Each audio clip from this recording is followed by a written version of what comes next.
Bienvenue sur Contes du sommeil. Aujourd'hui, nous allons nous plonger dans une affaire qui dépasse l'entendement. L'histoire d'un homme ordinaire qui, du jour au lendemain, est devenu l'auteur de l'un des plus grands braquages de l'histoire américaine. Mais derrière ce vol spectaculaire se cache un récit bien plus complexe, plein de rebondissements et de secrets inavoués. Alors installez-vous confortablement et restez avec moi jusqu'à la fin, car vous n'êtes pas au bout de vos surprises. Notre histoire commence un dimanche matin, le 5 octobre 1997. Il est 7h15 lorsque le téléphone sonne au poste de police de Charlotte en Caroline du Nord. Au bout du fil, une femme paniquée nommée Tommy Gann. Elle explique que son mari, David, n'est pas rentré de son travail la veille. Impossible de le joindre, son inquiétude est palpable et elle supplie la police d'aller voir ce qui se passe. David travaillait pour Loomis Fargo, dans cette ville de Charlotte, qui était alors l'un des centres bancaires les plus dynamiques de la côte Est. Chaque jour, des centaines de millions de dollars transitaient par cette métropole. Loomis Fargo, justement, était l'une des plus grandes sociétés spécialisées dans le stockage et le transport de ces fonds pour les banques. Sentant l'urgence, la police se rendit immédiatement sur le lieu de travail de David. En arrivant, les officiers trouvèrent le camion personnel de David garé juste devant le portail, dont la clôture de sécurité n'était même pas verrouillée. Une fois à l'intérieur du périmètre, ils constatèrent que la porte de l'entrepôt elle-même était grande ouverte.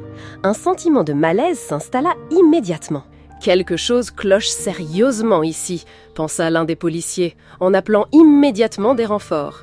Simultanément, ils contactèrent la direction de l'entreprise pour tenter de comprendre la situation.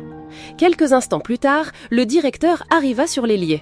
Il expliqua que David était de service la veille et qu'il était censé fermer le coffre-fort avec un jeune stagiaire.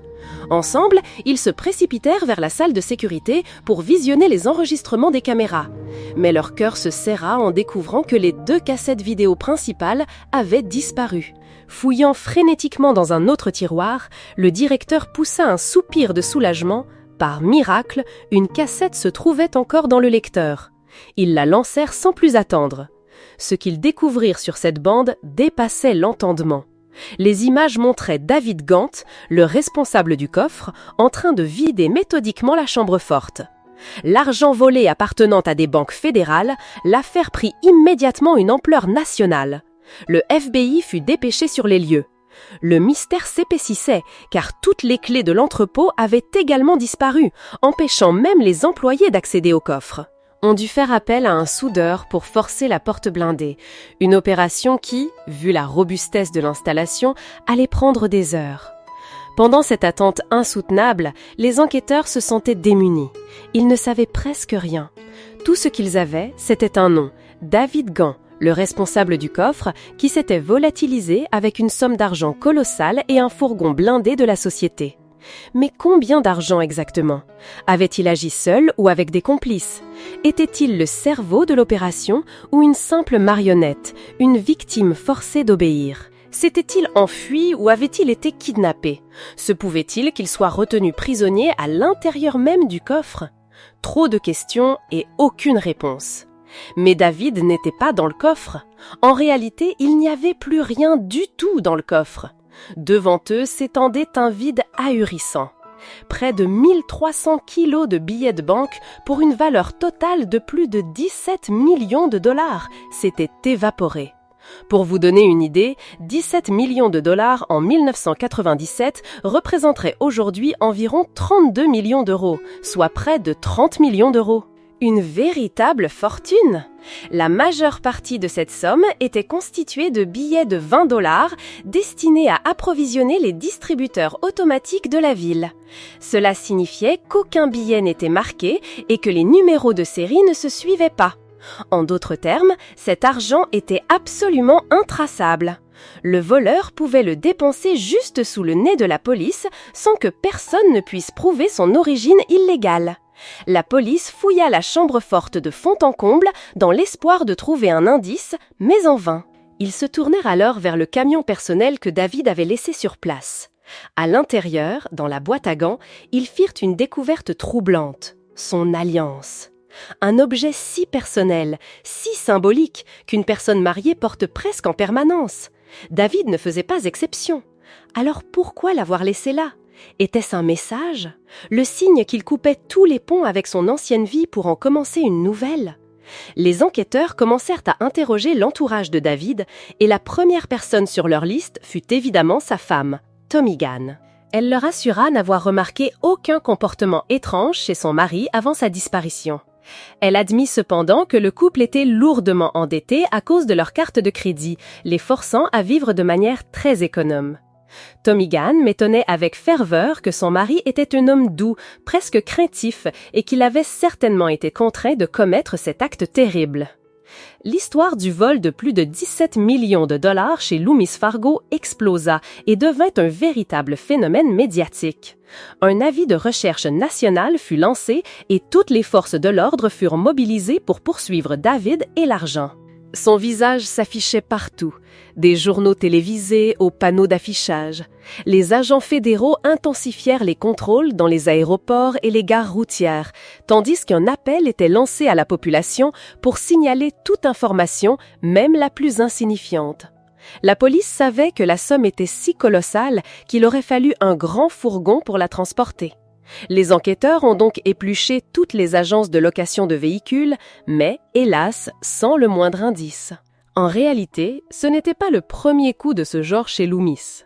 En 1997, à Jacksonville, en Floride, un employé d'entrepôt nommé Paris avait lui aussi vidé un coffre-fort de plus de 18 millions de dollars en espèces. Dans cette affaire, la police avait retrouvé la totalité de l'argent caché dans un box de stockage public. En Caroline du Nord, la police s'est mise à penser que David avait peut-être imité ce précédent. Les agents du FBI ont donc inspecté toutes les entreprises de location de box de stockage, mais là encore, ils n'ont rien trouvé. L'enquête semblait être dans une impasse totale, comme si David et ses 17 millions de dollars s'étaient volatilisés dans la nature. Pourtant, les enquêteurs en étaient convaincus. David n'avait pas pu disparaître comme par magie. Et même en imaginant que ses complices l'aient éliminé pour garder tout l'argent, 17 millions de dollars ne pouvaient pas simplement s'évanouir. Quelqu'un, quelque part, devait bien essayer de dépenser cet argent. La police s'est donc mise à surveiller toute activité suspecte durant le week-end suivant le vol. Mais la tâche était immense, car au même moment, la ville de Charlotte accueillait une immense course automobile. Des centaines de milliers de personnes venues de tout le pays avaient afflué, rendant la surveillance des allées et venues quasi impossible. Et puis, 2 jours après le casse, une première bonne nouvelle est enfin arrivée. Le lundi après-midi, un homme qui tondait sa pelouse a découvert un fourgon Loomis abandonné. Il se trouvait dans une zone isolée, à environ 15 km de l'entrepôt. Le véhicule était verrouillé de l'intérieur et comme les employés de Loomis n'avaient toujours pas retrouvé leur trousseau de clés, la police a dû remorquer le fourgon pour le faire ouvrir de force. Lorsque le serrurier a finalement réussi à forcer la serrure, ce qu'ils ont découvert à l'intérieur était absolument stupéfiant. À l'intérieur du fourgon gisait une montagne de billets de petites coupures, abandonnés là. Au total, 3,3 millions de dollars. La police y a également trouvé les 2 bandes de surveillance volées dans la salle de sécurité de Loomis, une arme de poing appartenant à l'entreprise et 2 jeux de clés du coffre-fort. Mais alors, une question brûlait toutes les lèvres. Pourquoi le voleur aurait-il abandonné 3,3 millions de dollars? Personne n'avait de réponse. Peut-être la peur l'avait-elle envahi? Peut-être avait-il manqué de temps pour tout emporter? Peut-être n'avait-il plus de place pour cacher le reste? Ou peut-être était-il simplement trop épuisé de transporter tout cet argent qu'il avait décidé d'en laisser une partie derrière lui. Chacun avait sa propre théorie, mais tous les policiers s'accordaient sur un point. C'était le braquage le plus insensé de leur carrière. Même avec la découverte du fourgon et des 3,3 millions de dollars, l'enquête piétinait. La police a interrogé le stagiaire qui travaillait avec David la nuit du vol. Il a maintenu qu'il n'avait rien à voir avec cette histoire, que c'était une nuit de travail tout à fait normale. David l'avait laissé partir à la fin de son service, pendant que lui restait pour fermer le coffre. Après avoir interrogé plus de 100 personnes, amis, collègues, famille de David, la police n'avait toujours aucune piste solide, seulement des témoignages contradictoires à son sujet. David semblait avoir une double personnalité. Certains collègues le décrivaient comme un homme doux, travailleur et passionné par son métier. D'autres, au contraire, affirmaient qu'il était profondément insatisfait de son maigre salaire. Certains disaient qu'il aimait sa femme et allait souvent à l'église, d'autres assuraient qu'il vivait un mariage malheureux avec une épouse qui se plaignait sans cesse, contrôlait ses dépenses et lui interdisait de fumer à la maison. Mais sur une chose, tout le monde était d'accord. Personne ne croyait que David avait pu planifier et exécuter seul un coup d'une telle envergure. Il avait forcément été contraint d'agir. Les enquêteurs ont aussi appris que David était un homme réservé, avec peu d'amis. La seule personne avec qui il semblait entretenir un lien était une ancienne collègue, Kelly Campbell. Elle avait travaillé avec David pendant plusieurs années, mais avait démissionné environ 1 an avant le vol. Leur collègue disait que des rumeurs circulaient sur une relation qui dépassait le simple cadre de l'amitié. Ils se voyaient souvent après le travail, même après le départ de Kelly. La police a immédiatement cherché à l'interroger, mais Kelly a affirmé qu'elle n'était pas aussi proche de David que les gens le pensaient et qu'elle n'avait plus eu de contact avec lui depuis qu'elle avait quitté l'entreprise. Bien que les policiers aient douté de sa sincérité, ils n'avaient aucune raison de la retenir. Encore une fois, cette piste menait à une impasse. Les enquêteurs ont alors reporté leur attention sur un nouvel indice. La nuit du vol, David avait utilisé le téléphone de l'entreprise pour s'appeler lui-même sur son propre portable. Ce qui signifiait une chose, il avait donné son téléphone à quelqu'un qui se trouvait à l'extérieur. Les données de son beeper ont également révélé qu'il avait reçu plusieurs messages contenant une séquence de 3 chiffres. 1, 4, 3. La police ignorait la signification de ce code, mais elle avait désormais la certitude absolue que David n'avait pas agi seul. 1 semaine après le braquage, la police réalisait qu'elle était toujours au point mort. À ce stade, David et ses complices pouvaient être n'importe où sur la planète. Les enquêteurs ont donc promis une récompense considérable à quiconque fournirait des informations permettant de résoudre l'affaire. Suite à cette annonce, le bureau d'enquête a été submergé par des milliers d'appels, jour et nuit. Quiconque avait remarqué qu'une de ses connaissances était soudainement devenue riche après le vol, contactait la police. L'équipe d'enquêteurs a consacré un temps et une énergie considérables à vérifier chacune de ces pistes. Parmi ces milliers d'appels, l'un d'eux signalait un homme du nom d'Eric Gant qui dépensait d'énormes sommes en liquide et menait la grande vie depuis peu. Sa vie avait soudainement pris un tournant spectaculaire. Il avait remboursé toutes ses dettes de cartes de crédit, acheté plusieurs voitures de luxe et organisait fréquemment des fêtes somptueuses dans des hôtels de prestige. Pourtant, la police ne trouvait aucun lien direct entre Eric et David. Un détail a cependant attiré leur attention. L'entreprise de graphisme où travaillait Eric se trouvait juste en face de l'endroit où la camionnette de Loomis avait été abandonnée. Était-ce une simple coïncidence ou y avait-il un lien plus profond? La police a continué d'enquêter et de surveiller les dépenses d'Eric. Ils se sont rapidement aperçus qu'il réglait absolument toutes ses dépenses avec des billets de 20 $. Les enquêteurs voulaient le convoquer pour un interrogatoire, mais il s'est avéré qu'il était parti pour de longues vacances à l'étranger. La police n'avait donc d'autre choix que d'attendre patiemment son retour. Pendant ce temps, une autre information est parvenue aux oreilles des enquêteurs. Elle concernait un couple qui achetait massivement des biens immobiliers dans toute la ville, Steve et Michelle Champer. L'une de leurs acquisitions était une somptueuse villa dans une banlieue huppée, à une 15aine de minutes de la ville. Le couple est immédiatement devenu suspect pour plusieurs raisons. Premièrement, 16 semaines plus tôt à peine, ils vivaient encore dans une caravane. Aucun des deux n'avait eu d'emploi stable depuis 2 ans et soudain, leurs vies avaient basculé. Ils semblaient nager dans l'argent. Deuxièmement, ils payaient absolument tout en liquide, y compris leur nouvelle maison à plusieurs millions de dollars et toujours avec des billets de 20 $. Michelle racontait à qui voulait l'entendre que son mari était un joueur de football américain professionnel à la retraite. Cependant, un voisin a affirmé que personne dans le quartier n'avait jamais entendu parler de lui. Quelques semaines après le vol, Steve Champer s'est fait expulser d'un bar après une altercation avec un autre client. Furieux, il a menacé d'acheter l'établissement d'une valeur de 400 000 $ juste pour pouvoir renvoyer les videurs qu'il avait mis à la porte. Malgré les forts soupçons qui pesaient sur Steve et Michelle, la police n'avait pas assez de preuves solides pour procéder à une arrestation. Tout ce qu'ils pouvaient faire, c'était attendre et continuer leur surveillance. Les enquêteurs ont également commencé à examiner les transactions bancaires suspectes en espèces. C'était un travail de fourmi, car il fallait éplucher des milliers de rapports pour dénicher une information potentiellement liée à l'affaire. Et finalement, leurs efforts ont payé. Quelques jours seulement après le braquage, Michelle Champard s'est présentée à une banque avec une valise pleine d'argent et a demandé à l'employé jusqu'à quel montant elle pouvait déposer sans avoir à remplir de déclaration officielle.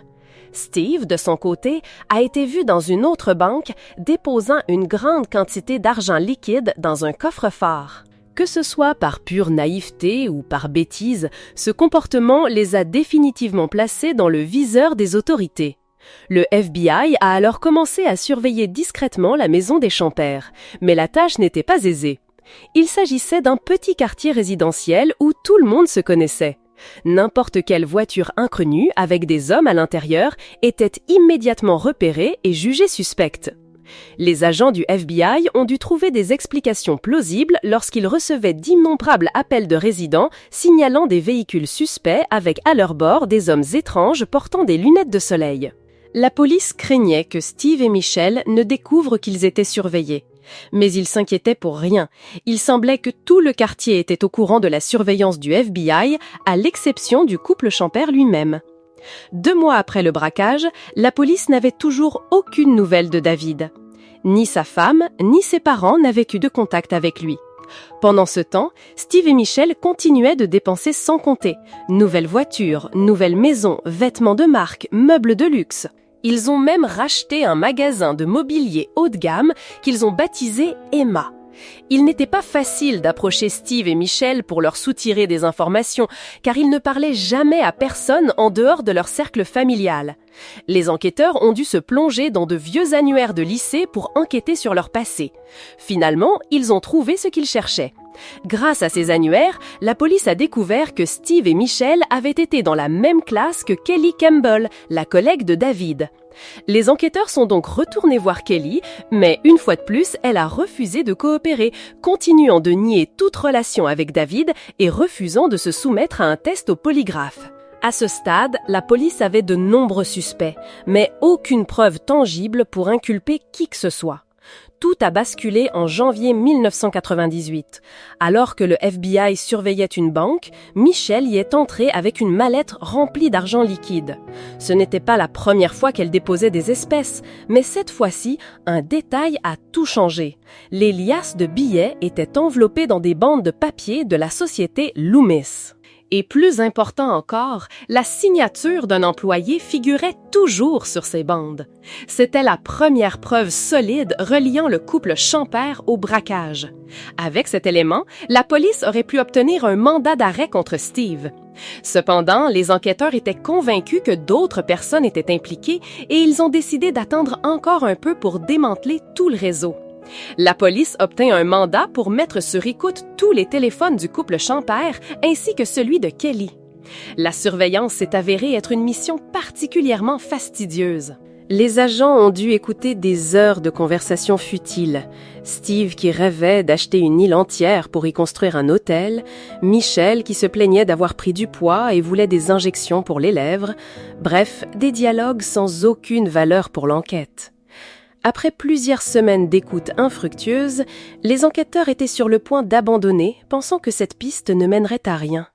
Mais soudain, un appel de Kelly Campbell changea la donne. Elle informa Steve qu'elle venait de recevoir un appel de David.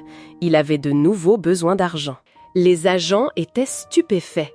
Comment un homme qui venait de dérober 17 millions de dollars quelques mois plus tôt pouvait-il déjà être à court d'argent? Steve répondit à Kelly qu'il ne pouvait plus attendre, qu'il était temps de régler le problème David une bonne fois pour toutes.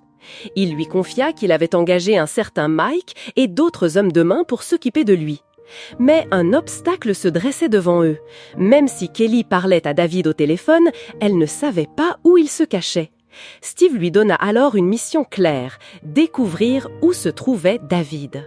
Quelques jours plus tard, comme prévu, David rappela Kelly. En quelques phrases à peine, elle réussit à lui faire avouer sa localisation. Il se trouvait à l'hôtel Cozumel au Mexique. David, impatient de commencer sa nouvelle vie avec elle, était loin de se douter qu'en révélant sa cachette, son sort venait d'être scellé. Le FBI a immédiatement dépêché une équipe au Mexique. Il devait agir vite avant qu'il ne soit trop tard. Le dimanche 1er mars 1998, 5 mois après le vol, les agents du FBI ont arrêté David. Il ne sembla pas surpris et même presque soulagé. Sans un mot, il a suivi les agents pour prendre un avion qui le ramènerait en Caroline du Nord. David venait d'une famille modeste de la classe ouvrière. Il avait toujours travaillé dur, enchaînant les heures supplémentaires, mais son maigre salaire suffisait à peine à joindre les deux bouts. Ironie du sort, son travail consistait à garder et à transporter d'énormes sommes d'argent pour les banques. Chaque jour, il manipulait des montagnes d'argent, mais le soir, il rentrait chez lui sans jamais en avoir un centime. Lui et sa femme vivaient chichement, comptant chaque dépense. Pendant ce temps, Kelly et David se voyaient parfois en dehors du travail. David était attiré par elle, mais leur relation n'avait jamais dépassé le stade de l'amitié. Puis, lors d'un de leurs rendez-vous, Kelly l'embrassa et lui demanda, à brûle-pourpoint, ce qu'il penserait de voler l'argent de l'entrepôt de l'entreprise. Elle lui a dit qu'il était la personne parfaite pour réaliser ce coup, qu'il pourrait ensuite vivre où il voulait, comme il le voulait. Elle a ajouté qu'elle avait un ami dans le milieu qui pourrait les aider à cacher l'argent et à organiser la fuite de David. Ils pourraient diviser le butin en 3, ce qui leur garantirait plus de 5 millions de dollars chacun. Au début, David fut sous le choc.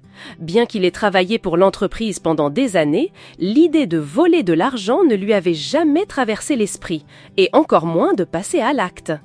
Il a ri et haussé les épaules, pensant que c'était une plaisanterie.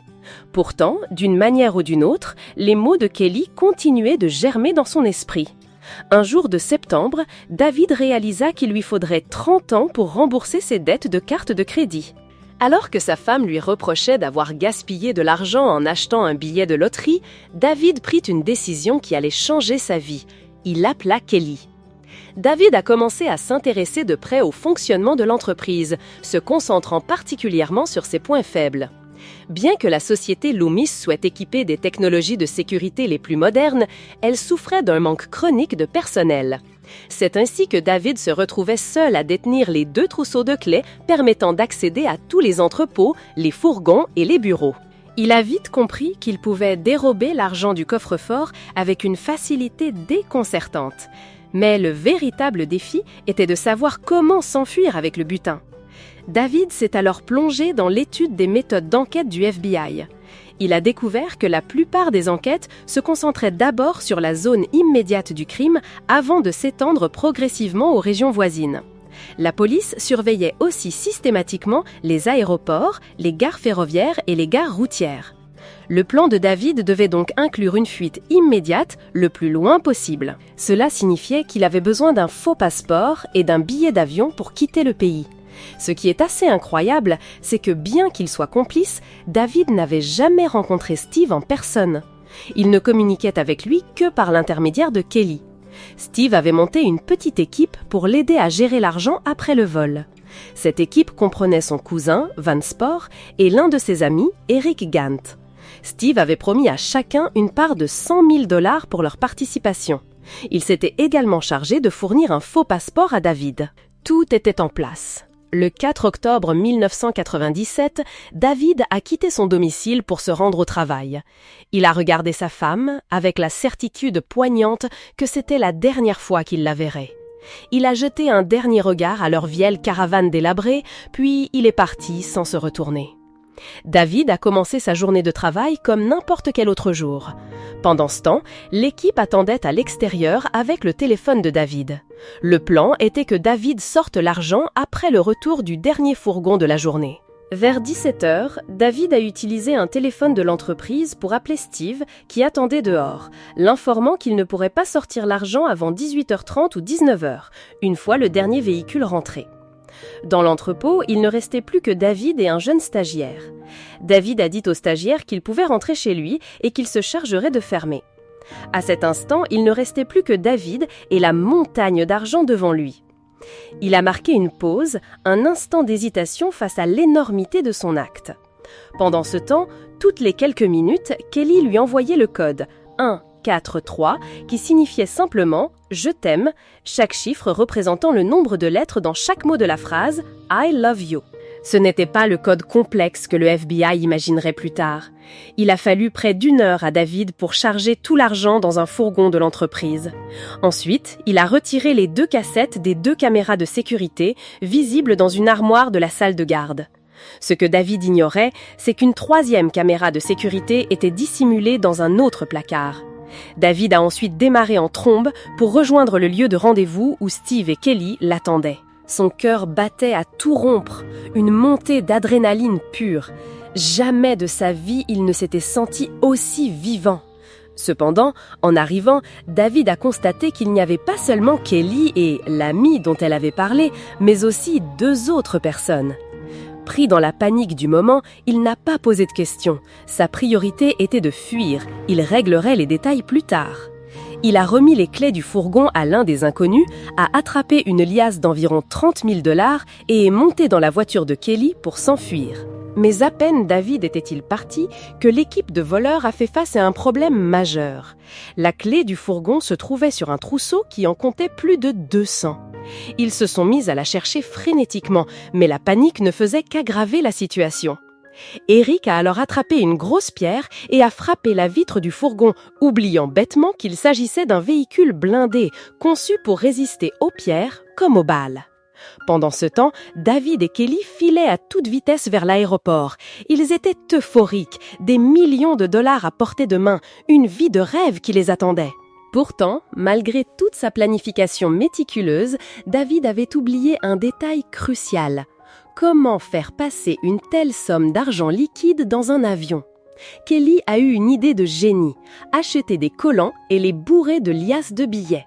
Revenons à l'équipe de Steve. Après avoir lutté un bon moment, ils ont finalement trouvé la bonne clé. En ouvrant les portes, le groupe est resté sans voix, bouche bée devant la montagne de billets. Ils n'avaient jamais vu autant d'argent de leur vie. Mais après quelques secondes de stupéfaction, ils ont dû se ressaisir et agir. Steve avait apporté 3 grandes caisses bleues pour transporter l'argent, mais il n'avait clairement pas anticipé une telle quantité.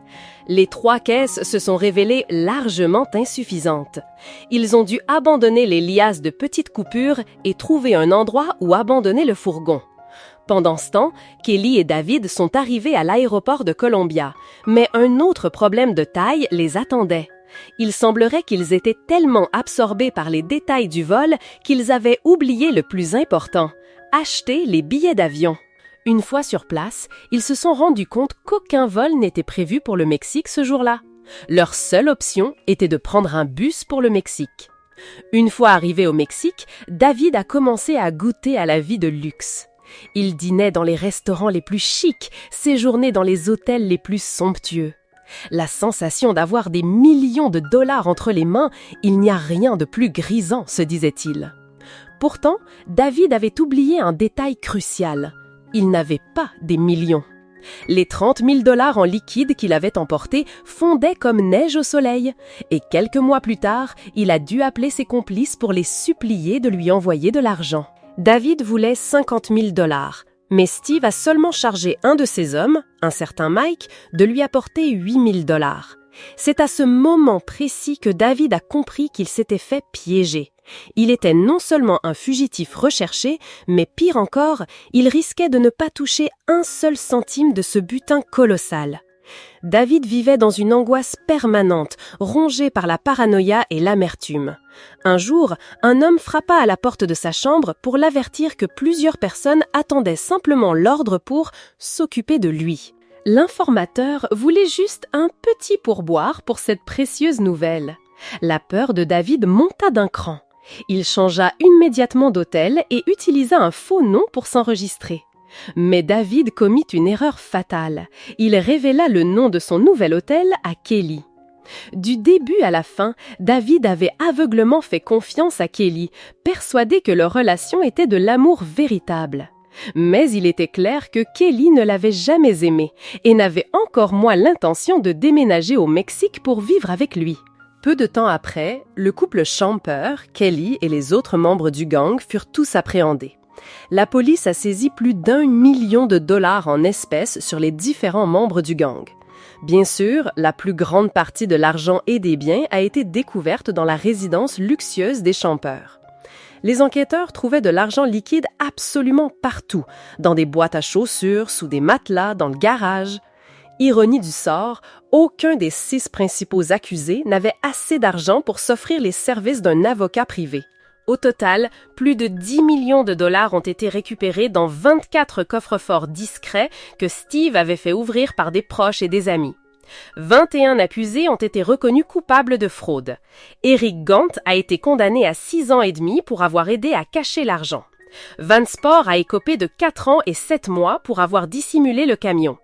Michel Champer a reçu une peine de 7 ans de prison, tandis que son mari, Steve Champer, a été condamné à 11 ans et 3 mois. Marconi a été condamné à 11 ans et 6 mois. Maconi a été condamné à 11 ans et 6 mois. Pendant ce temps, Kelly Campbell n'a reçu que 5 ans et 10 mois. Le cerveau de toute l'opération, David Gant, a été condamné à 7 ans et 6 mois de prison. Beaucoup ont estimé que ces peines étaient bien trop clémentes et manquaient d'un véritable effet dissuasif. D'ailleurs, David n'a jamais exprimé le moindre regret. Au contraire, il semblait même fier de son coup. Lorsqu'on lui a demandé si, avec le recul, il le referait, il a répondu sans la moindre hésitation « Bien sûr que oui ». En 2016, l'histoire a été adaptée au cinéma dans le film Masterminds. Le film a eu un certain succès. Et bien sûr, c'est une comédie. À cette époque, David était sorti de prison, il avait une femme, des enfants, une nouvelle vie. Dans une interview, il a raconté avec enthousiasme ses discussions avec le réalisateur du film, affirmant qu'il n'avait jamais eu honte de son passé. Il est facile d'être une bonne personne dans un environnement paisible, sans tentation ni épreuve. La tentation est le véritable test de notre moralité. Lorsqu'une personne, face aux plus grandes séductions, choisit malgré tout de faire ce qui est juste et de rester fidèle à ses principes, c'est là que réside la véritable noblesse de caractère, la plus digne de respect. Et voilà, c'est ainsi que se termine cette histoire incroyable. Qu'en avez-vous pensé? Les peines étaient-elles justes selon vous?